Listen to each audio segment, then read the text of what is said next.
बिस्मिल्लाहिर्रहमानिर्रहीम। नूराना वॉइस के मोहतरम नाजरीन को अस्सलामु अलैकुम वरहमतुल्लाहि वबरकातुहू। आज हम इस हस्ती की ज़िंदगी के उस मुबारक दौर का जिक्र करेंगे जो इंसानियत के लिए मशअल राह है। हमारे प्यारे नबी हज़रत मोहम्मद सल्लल्लाहु अलैहि वसल्लम की जवानी। इस वीडियो में हम मज़ीद जानेंगे कि आप सल्लल्लाहु अलैहि वसल्लम का निकाह हज़रत खदीजा से कैसे हुआ, तामीर काबा में आपका किरदार कैसे था और अब तक का आपका गैर मामूली किरदार। तो नाजरीन आइए वीडियो शुरू करते हैं। बिस्मिल्लाहिर्रहमानिर्रहीम। अल्लाह के आखिरी नबी सल्लल्लाहु अलैहि वसल्लम इब्तिदा से ही बेहतरीन किरदार के मालिक थे। जब आपकी उम्र मुबारक 25 साल की हुई तो आपकी सदाकत और दयानत के हर तरफ चर्चे होने लगे। मक्के की फ़िज़ाओं में आपके लक़ब सादिक़ व अमीन हर तरफ गूंजने लगे। शहर मक्का की एक मुअज़्ज़ज़ और मालदार खातून थी जिनका नाम था खदीजा। इन्हें ऐसे अमानतदार शख्स की ज़रूरत थी जो इनका माल मुल्क शाम ले जाकर वहाँ फ़रोख्त करके नफ़ा कमा कर लाए। आपकी अमानत और सदाकत की शोहरत जब हज़रत खदीजा तक पहुंची तो उन्होंने आपको पैगाम भेजा कि आप मेरा माल तिजारत मुल्क शाम लेकर जाएं। जो मुआवजा मैं दूसरों को देती हूँ उससे दुगना आपको दूंगी। आपने ये दरख्वास्त कबूल फरमा ली और तजारत का सामान और माल लेकर मुल्क शाम रवाना हो गए। इस सफ़र में हज़रत खदीजा रदियल्लाहु अन्हा का ग़ुलाम मैसरा भी आपके साथ था जो आपकी खिदमत और दीगर ज़रूरियात पूरी करता था। एक बार फिर जब आप मुल्क शाम के मशहूर शहर बुसरा पहुँचे तो वहाँ नस्तूरा राहिब की इबादतगाह के करीब क़याम फरमाया। वो राहिब मैसरा को पहले से ही जानता था। इसी बुनियाद पर वो इसके पास आया और आपकी तरफ इशारा करके कहने लगा, ये कौन है जो इस दरख्त के नीचे उतरे हैं? मैसरा ने जवाब दिया, ये शहर मक्का के रहने वाले हैं, बनु हाशिम से ताल्लुक़ है। इनका नाम मोहम्मद है और लक़ब अमीन है। राहिब कहने लगा, सवाई नबी के आज तक इस दरख्त के नीचे कोई नहीं उतरा। फिर इसने पूछा, क्या इनकी आंखों में सुर्खी रहती है? मैसरा ने जवाब दिया, हाँ है और वो हर वक्त रहती है। ये सुनकर नस्तूरा कहने लगा, यही अल्लाह के आखिरी नबी हैं। मुझे इनमें वो तमाम निशानियां नजर आ रही हैं जो तौरात और ज़बूर में पढ़ी हैं। काश मैं उस वक्त जिंदा हूँ जब ये अपनी नबूवत का ऐलान फरमाएंगे। अगर मैं जिंदा रहा तो इनकी भरपूर मदद करूंगा और इनकी खिदमत में पूरी जिंदगी गुजार देता।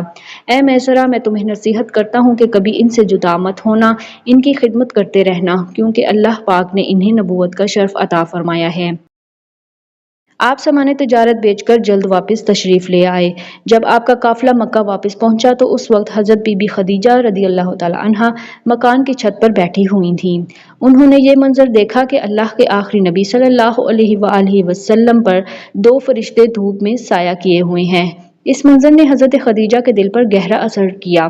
कुछ दिन के बाद उन्होंने अपने ग़ुलाम मैसरा से इस बात का जिक्र किया तो मैसरा ने बताया कि मैं तो पूरे सफ़र में इसी तरह के मनाजिर देखता रहा हूँ।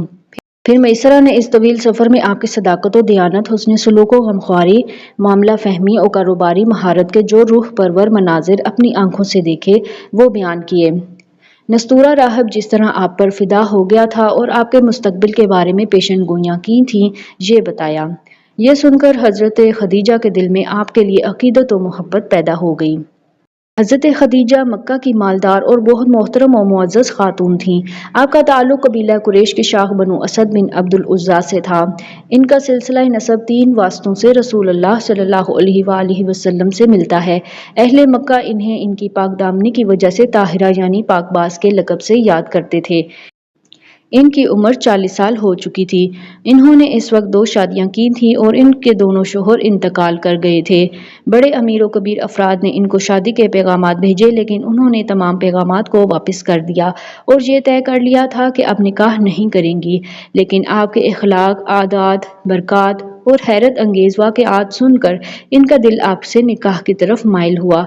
उन्होंने अल्लाह के आखिरी नबी सल्लल्लाहु अलैहि वसल्लम की फूफी हज़रत सफ़िया को बुलाया। हज़रत सफ़िया बीबी खदीजा रदियल्लाहु ताला अन्हा के भाई अवाम बिन ख़ुवैलिद की बीवी थीं। इन्हें बुलाकर इनसे आपके कुछ ज़ाती हालात के बारे में मालूमात लीं। फिर सरे शाम से वापसी के तकरीबन 3 माह बाद उन्होंने आपकी तरफ निकाह का पैगाम भेजा। इस रिश्ते को पसंद करने की वजह खुद हज़रत खदीजा यूँ बयान फरमाती हैं कि मैंने आपके अच्छे अखलाक और आपकी सच्चाई की वजह से आपको पसंद किया। आप सल्लल्लाहु अलैहि वसल्लम ने इस दरख्वास्त को अपने ख़ानदान के बड़ों और अपने चचाओं के सामने रखा। उन्होंने ये रिश्ता मंजूर कर लिया। आपका निकाह हुआ जिसमें आपके चचा अबू तालिब ने खुतबा पढ़ा और अपने माल से 20 ऊँट हक महर मुकर्रर किया। हज़रत खदीजा 25 साल तक हजूर अलैहिस्सलाम की तकरीबन खिदमत में रहीं। ان کی زندگی میں آپ نے کوئی دوسرا نکاح نہ فرمایا۔ رسول اللہ صلی اللہ علیہ وآلہ وسلم کے ایک فرزند حضرت ابراہیم رضی اللہ عنہ کے سوا باقی ساری اولاد حضرت خدیجہ رضی اللہ عنہا سے ہوئی۔ حضرت خدیجہ نے اپنی ساری دولت آپ کے قدموں میں نثار کر دی اور ساری عمر آپ کی خدمت کرتی رہیں۔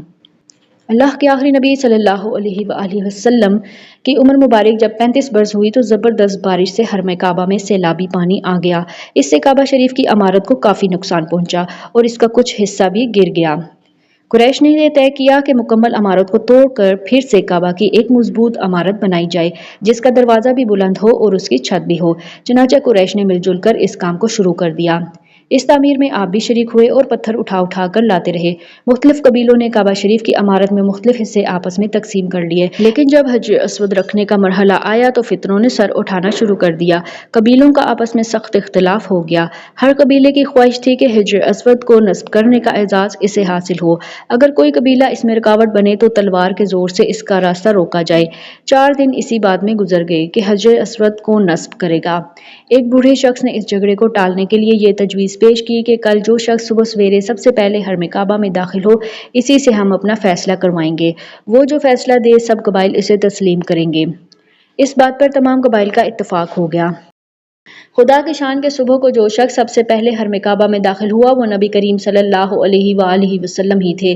آپ کو دیکھتے ہی ان کی مسرت کی انتہا نہ رہی۔ سب کہنے لگے یہ امین ہے، یہ جو بھی فیصلہ فرمائیں گے ہم تسلیم کریں گے۔ آپ نے اس جھگڑے کو کمال دانشمندی کا مظاہرہ کرتے ہوئے اس طرح ختم کیا کہ فرمایا جو قبیلے حجر اسود کو رکھنے کا تقاضا کرتے ہیں وہ اپنا ایک ایک سردار چن لیں۔ انہوں نے اپنے اپنے سردار چن لیے۔ پھر آپ نے اپنی چادر مبارک کو بچھا کر حجر اسود کو اس پر رکھا اور سرداروں سے فرمایا کہ وہ سب مل کر اس چادر کو تھام کر حجر اسود کو اٹھائیں۔ سب نے ایسے ہی کیا اور حجر اسود اپنے مقام تک پہنچ گیا تو آپ نے برکت والے ہاتھوں سے مقدس پتھر کو اٹھا کر اس کی جگہ پر رکھ دیا۔